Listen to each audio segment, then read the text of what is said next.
on Bongbong Marcos. Forever in the history of the Philippines. Not only here, not only now. Our children, their children will know about what happened to Rodrigo Duterte.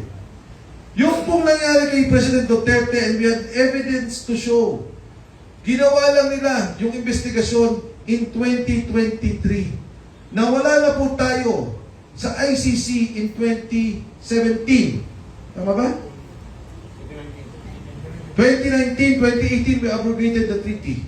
2019, sabi lang, residual daw yung naging effect ng warrant of arrest. Hindi ho. Hindi totoo yun. Nagsimula ang investigasyon in 2023.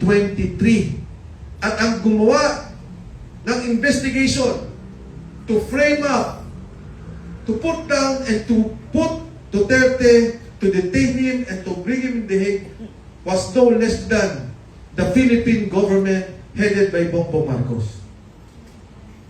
Pinagawa niya yung ebidensya in 2023. Nung wala pa hong warrant of arrest, umuwi si Pangulong Duterte, dinetain nila sa airport. Illegal po yun. There was never a warrant of arrest from any court in the Philippines.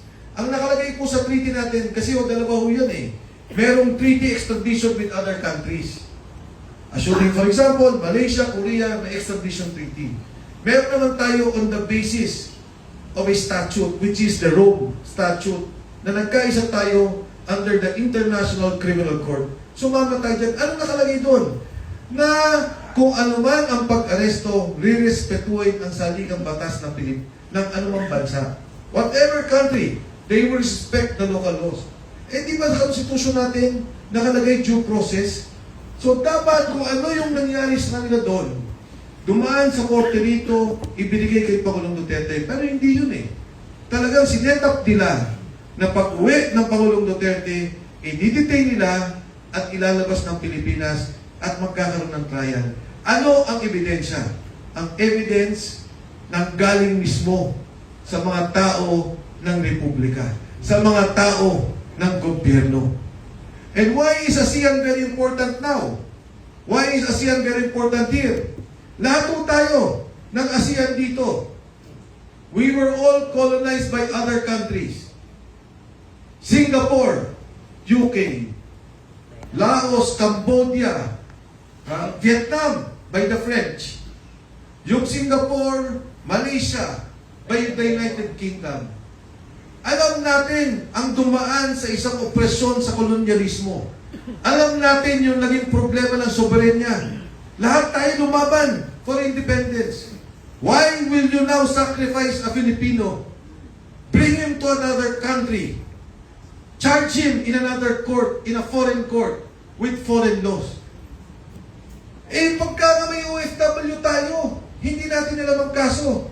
Nandiyan kagad ang Philippine government. Whether right or wrong, because he or she is a sovereign, is a Filipino citizen, dinedepensa natin yung Pilipino.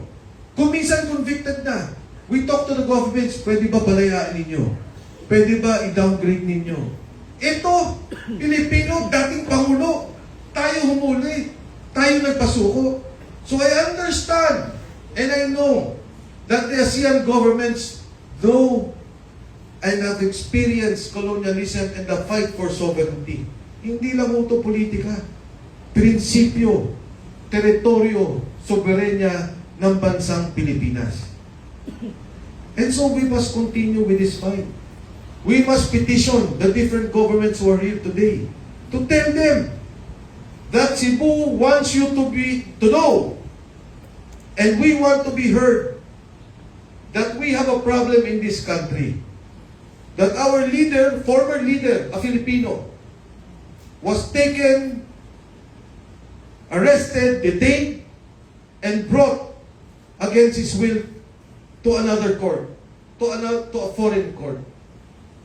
And all of this was done by our own government. Alam nyo, nung ako po'y nasa kabinete,